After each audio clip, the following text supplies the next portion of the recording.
Okay, magandang araw mga bata. Magandang araw din po.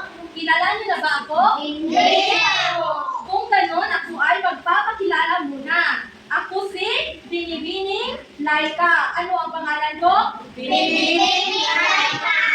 Kung ganon, tayo ay tutungo na sa mga katangian ng alamat. Bago ako magsimula, kayo ay magsiayos ng upo at makinig ng mabuti sa aking mga sasabihin. Una, may tauhan, tagpuan at bangkay. Pakibasa? May tauhan, tagpuan at bangkay. Ano ang tauhan? Ito ay Mga tao. Okay. Mga tao sa kwento. Kung walang tauhan sa isang kwento, hindi ito magiging kumpleto. Pangalawa ay ang tagpuan. Ano nga ba ang tagpuan? Lugar naman ng mga tao. Okay, ito ay isang lugar. So, ano ang tagpuan? Isang lugar kung nasaan nagaganap ang kwento. At ang banghay. Ang banghay naman ay ang pagkasunod-sunod na pangyayari sa kwento. Pangalawa, makibasa mga bata. Nagpapaliwanag ang lahat ang isang bagay. Okay, so ang alamat ay nagpapaliwanag ng pinagmula ng isang bagay kung saan ito nangyayari ang mga halaman, hayop, lugar o mga tao. Pangatlo, pakibasa. Kung may aral o mensahe. Okay, bakit may aral o mensahe sa dulo ng kwento? Mayroon ba kayong ideya kung ano? Wala po. Okay. Dahil may aral o mensahe ang dulo ng kwento upang kayo ay may matutunan na isang aral na magagamit ninyo sa inyong totoong buhay. At ang panghuli naman ay Minsan mayroon ano mga isip hindi totoo pangyayari. okay, ang isang alamat ay may halong kathang isip o mga gawa-gawa lamang upang ang isang kwento ay maging isang kawili-wili. Okay, sino ang gustong bumasa kung ano ang mga katangian ng alamat? Raise mo. Pakitaas ang isang kamay kung sino ang gustong bumasa. Okay, tumayo ka, Ilay. Okay, basahin. May tauhan, may tagpuan at bangkay. Very good! Sunod naman, sino ang gustong bumasa? Okay, ikaw, Ilay.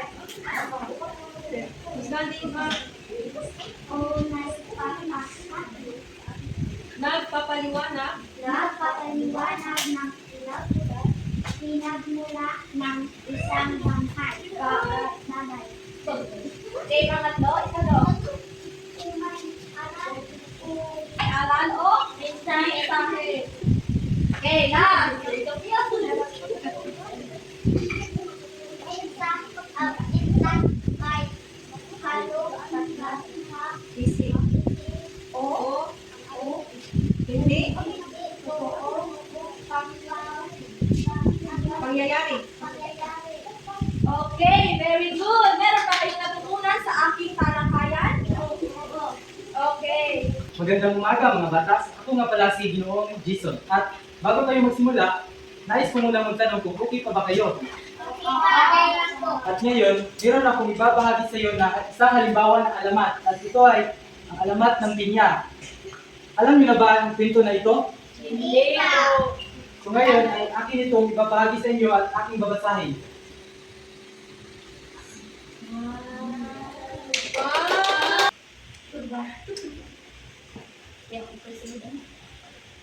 At ngayon, makinig kayo ng mabuti. Noong unang panahon, may mag-inang naninirahan sa malayong puok. Ang pangalan ng ina ay Rosa at ang pangalan ng anak ay Pina. Ang mga anak si Pina kung kaya't siya ay lumaki sa layaw. Maraming gawa ang bahay ang hindi niya nalalaman gawin kung kaya't pinagsisikapan ni Aling Rosa na ituro sa kanyang anak. Minsan, nagkakaroon ng karamdaman si Aling Rosa. Naratay siya sa higaan kaya't si Pina ang inutusan niyang gumawa ng ilang mga gawain sa bahay.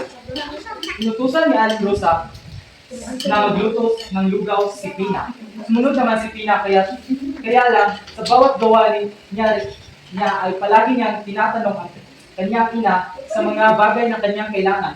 Tulad ng, Inang, nasaan po ang mga bigas? Inang, nasaan po ang mga pusporo? Hindi ko mahahanap. Dahil sa sama ng pakiramdam ng ina, ito ay naiinis kay Pina. Dahil sa walang tigil na natatanong sa kanya. Kung kaya't naibulas-las ito ang mga salita. Naku, Pina, sana ay nagkaroon ka ng maraming mga mata para mahanap at makita mo ang bagay na nais mong makita. Sumama ang loob ni Pina sa sinabi ng ina sa kanya, kaya't lumabas ito ng bahay. Sumapit na ang dilim, subalit hindi pa rin umuwi si Pina ng nag-aalala.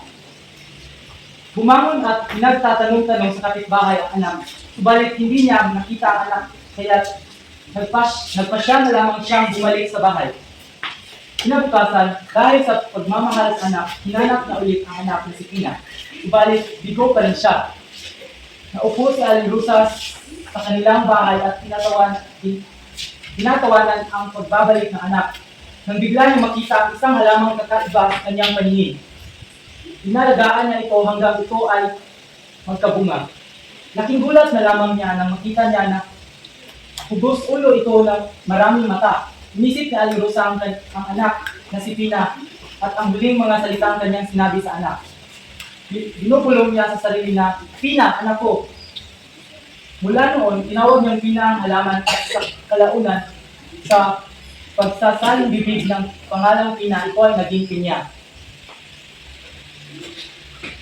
Ano na ulit ang kwentong binabasa ko? Alamat ng Pinya. Tama.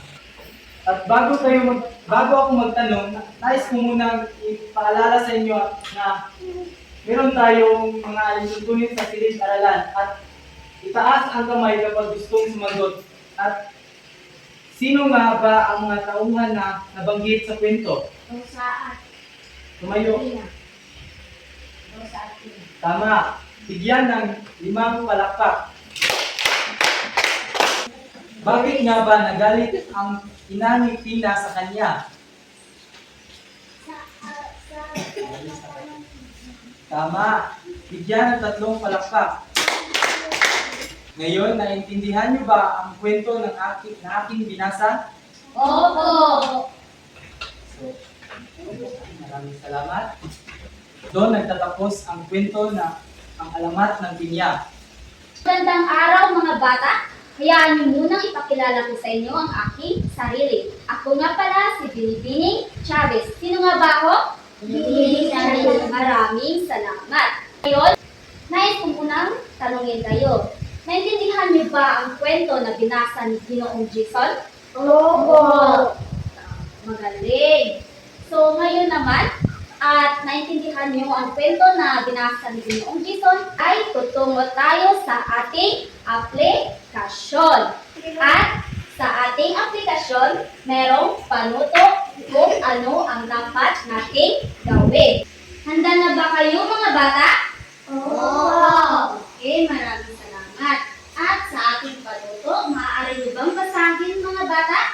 Basahin at gawain ng ang bawat tanong. Isulat ang malinaw at buong pangungusap ang iyong sagot batay sa aral na natutuhan mula sa alamat ng Pinya. Maraming salamat. At sa halip na isulat ninyo ang inyong mga sagot, maaari nyo lang itaas ang inyong mga kamay sa gustong sumagot at tumayo. Naintindihan ba mga bata?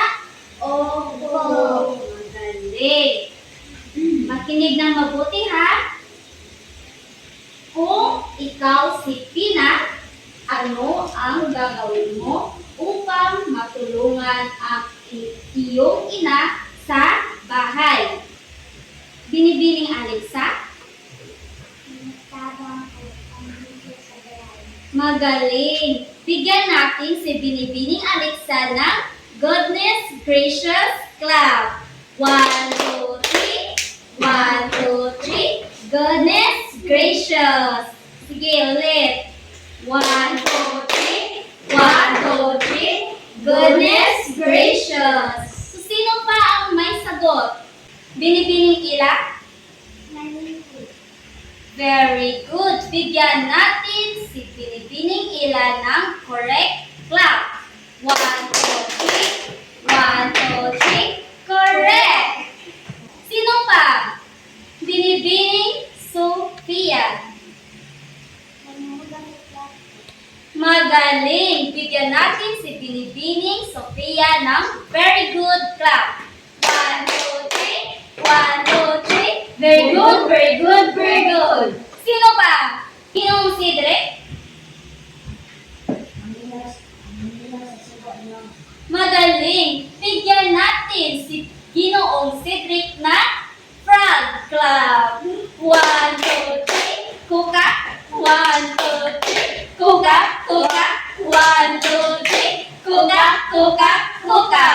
Magaling mga bata, no? At inyong naintindihan ang ating mga tinatalakay ngayon. At yun, no, mga bata, dapat tayong makinig at tumulong sa ating mga magulang sa gawaing bahay. Kaya, palagi nating tandaan na hindi lang sa paaralan maging responsable, kundi pati na rin sa ating bahay. Yun lamang mga bata at maraming salamat.